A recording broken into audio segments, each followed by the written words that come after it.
جو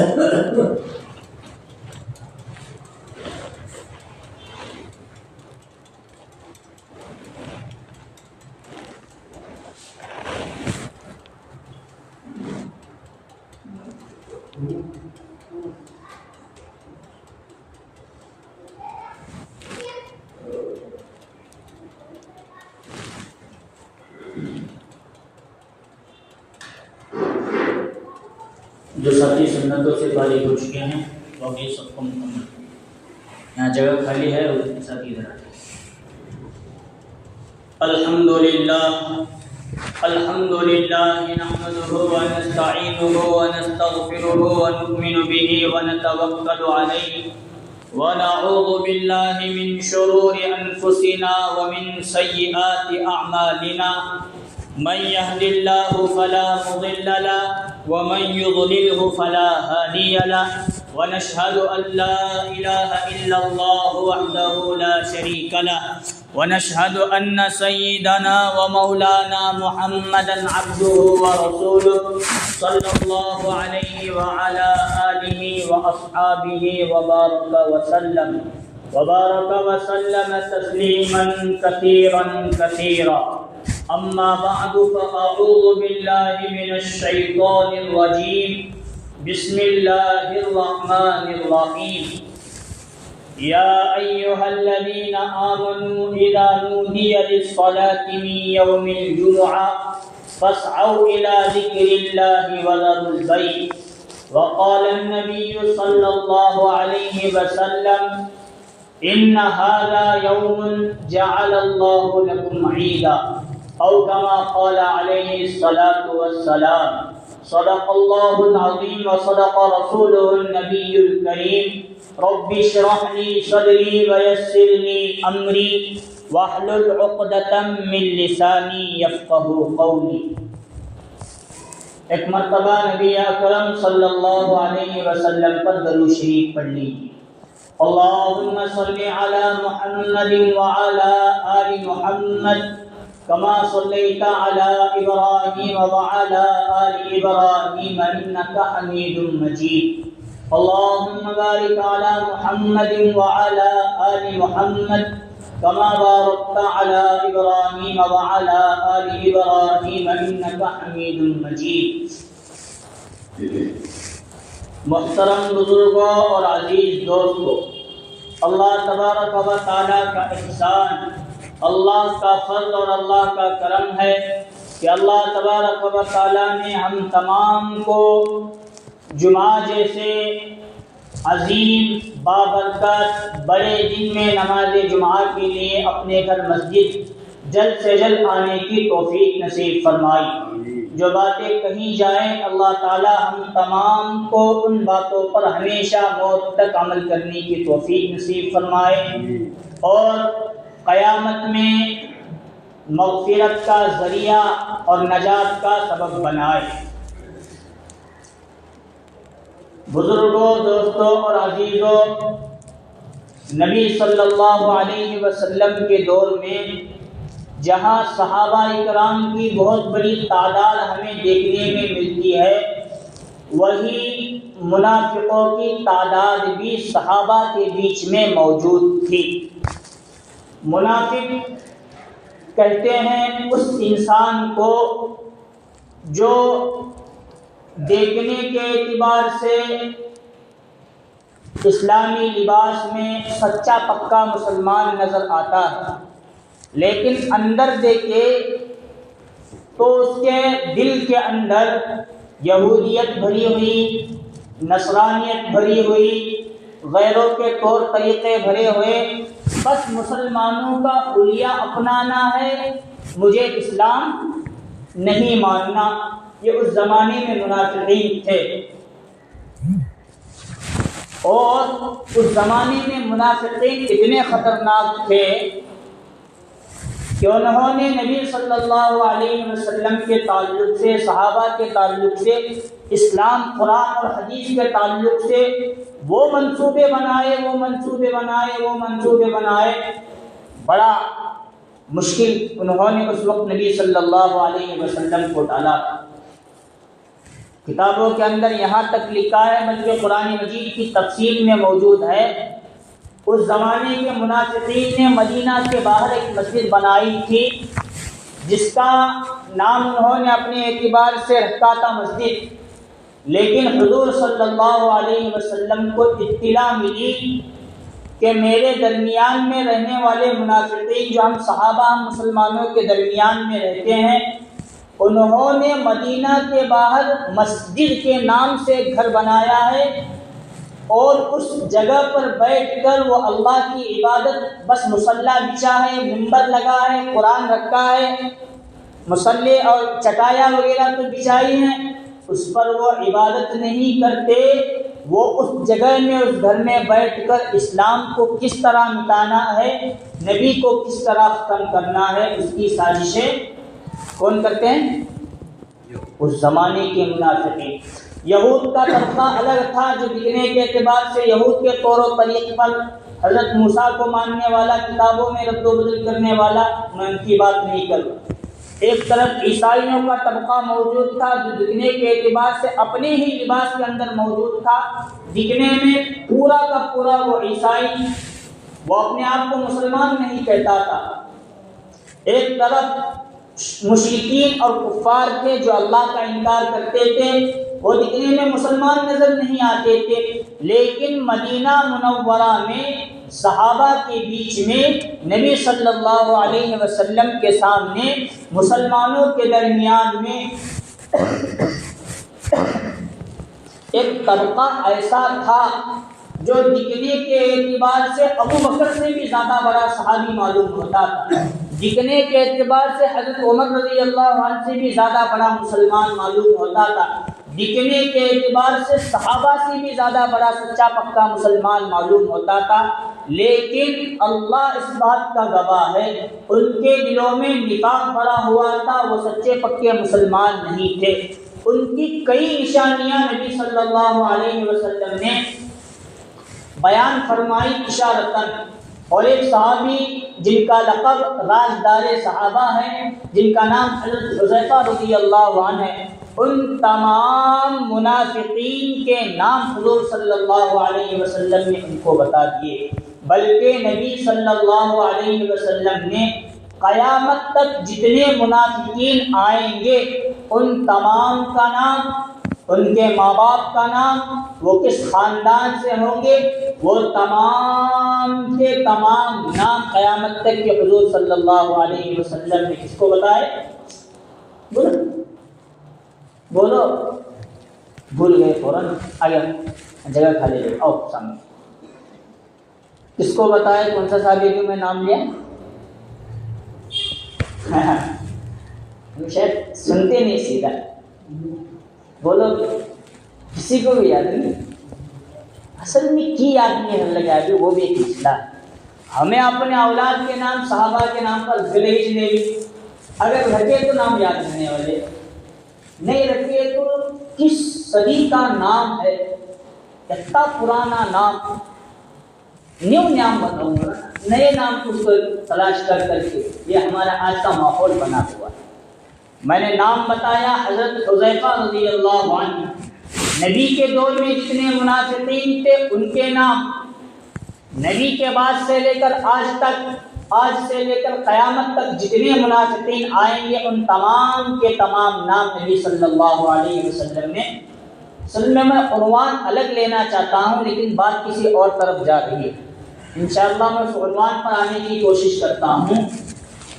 اس زمانے میں جو منافقین تھے انہوں نے اتنا بڑا کارنامہ انجام دیا کہ غزوہ احد میں صحابہ کرام 1000 کی تعداد میں پہنچے تھے، اس میں سے 300 منافقین تھے جو بدر میں کفار و مشرکین کا لشکر دیکھ کر کہنے لگے ہم سمجھے کہ لڑنے کے لیے نہیں نکلے اس لیے ہم لوگ آپ کے ساتھ نکلے۔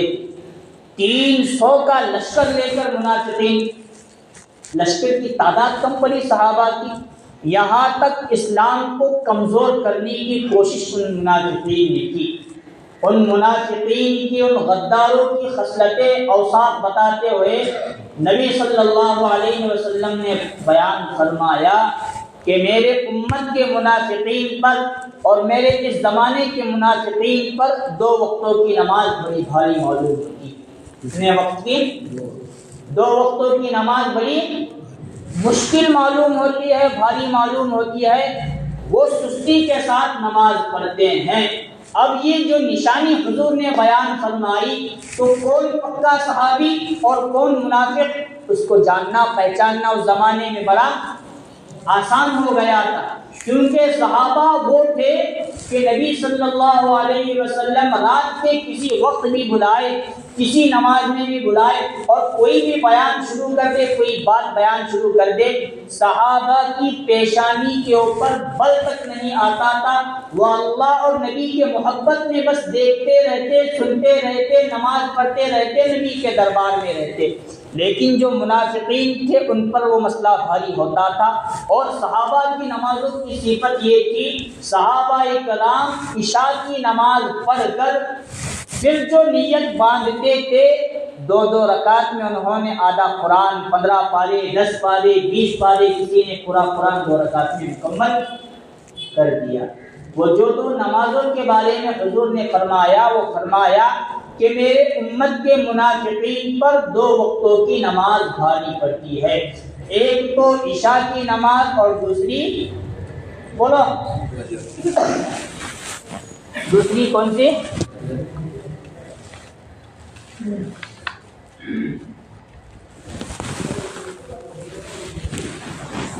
ایک تو عشاء کی نماز بھاری ہے اور دوسری فجر کی نماز۔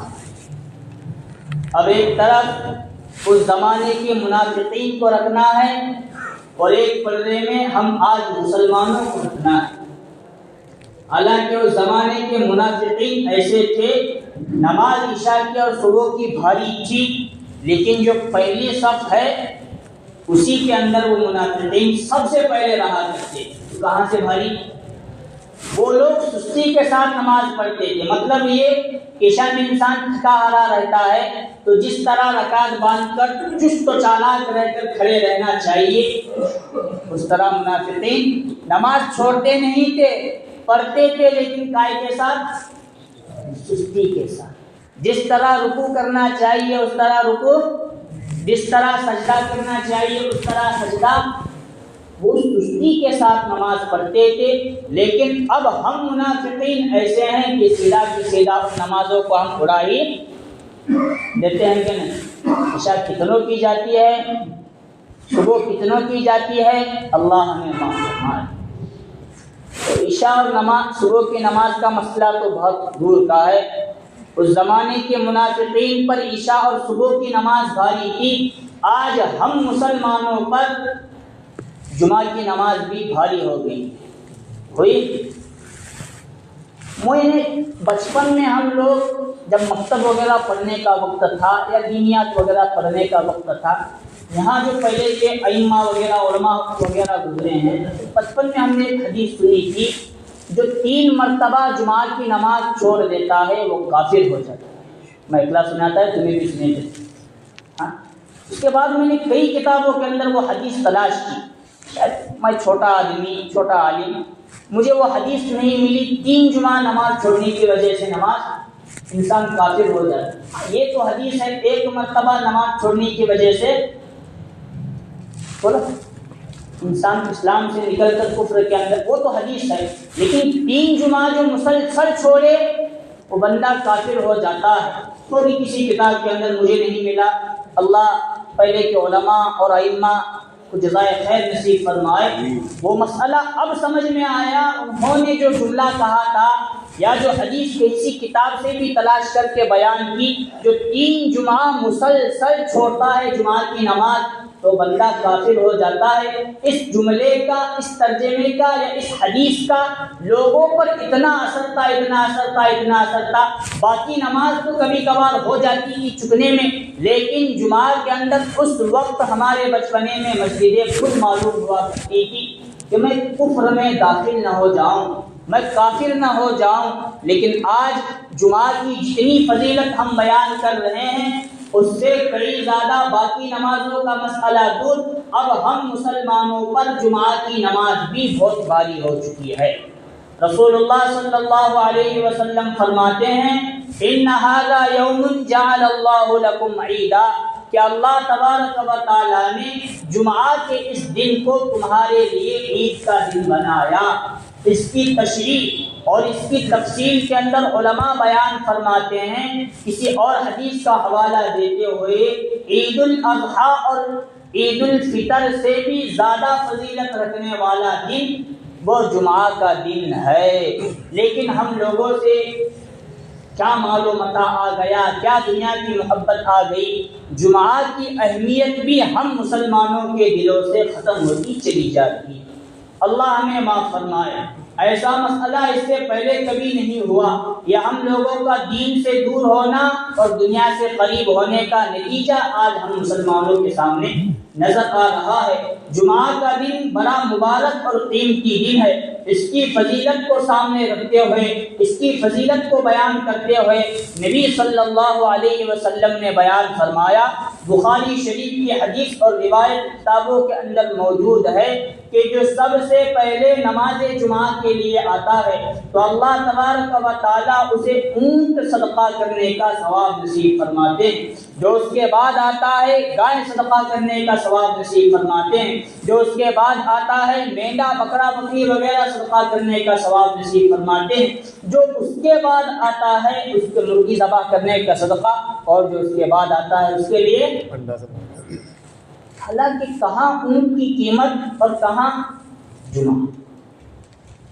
دنیا کے مال و متاع سے کئی زیادہ فضیلت رکھنے والی چیزیں، کئی زیادہ قیمت رکھنے والی چیزیں اللہ کی عبادت نماز ہے، اور خاص طور پر نماز جمعہ ہے۔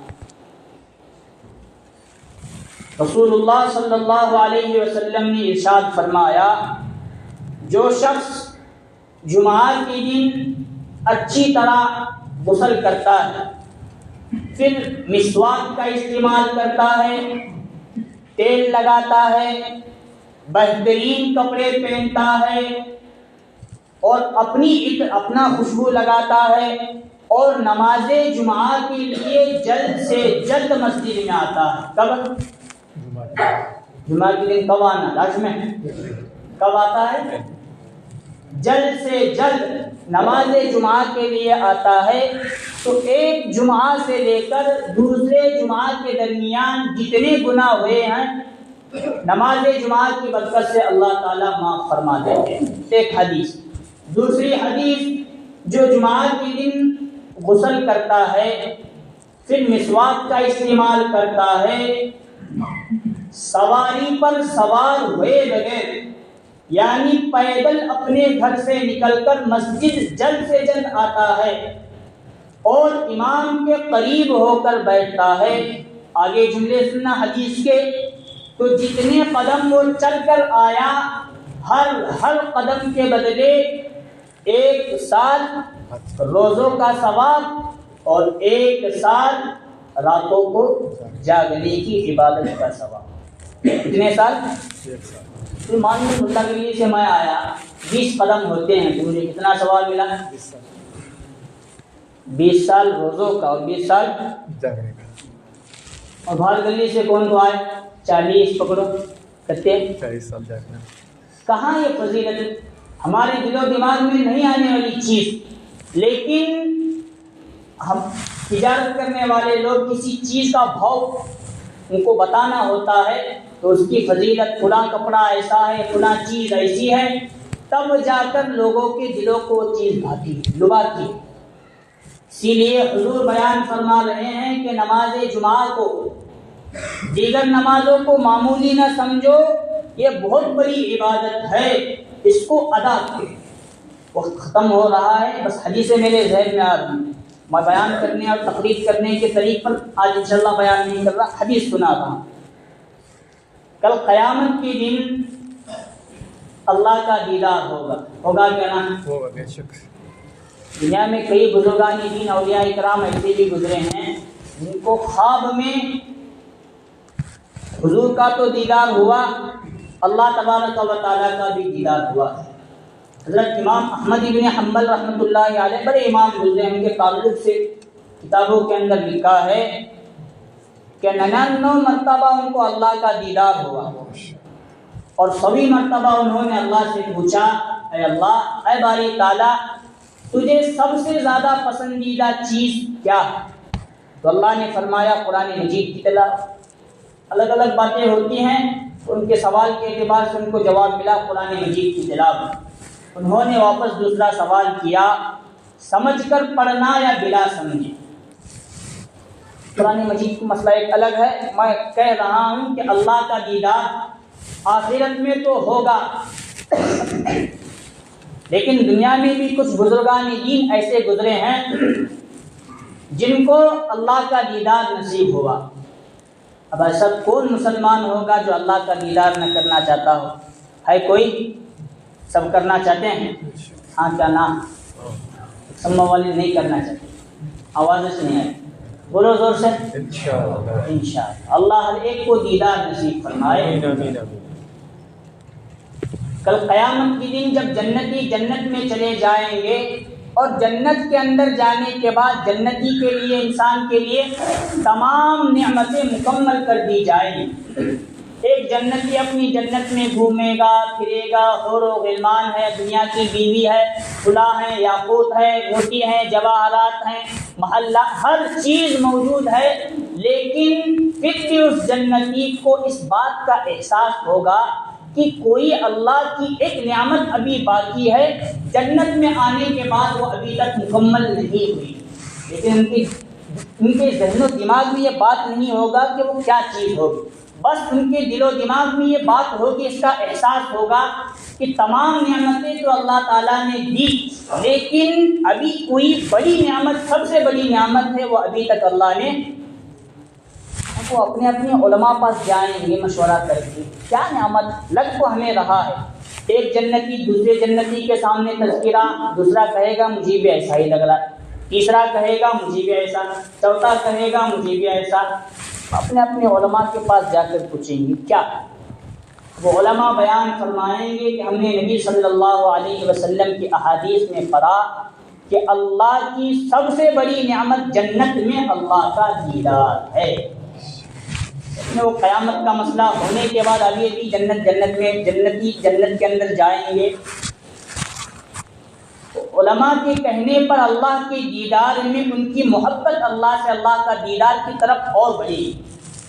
جمعہ کا دن آئے گا جنت کے اندر، جمعہ ہے، اس کا نام یوم مزید، مزید کا دن، ایک بازار لگے گا، بازار مزید، پھر جنتی بازار میں چلے جائیں گے، پھر وہاں اعلان ہوگا ہر جمعہ، ہر یوم مزید کو تم لوگوں کو اللہ کا دیدار نصیب ہوگا، ہر جمعہ کو اللہ کا دیدار نصیب ہوگا۔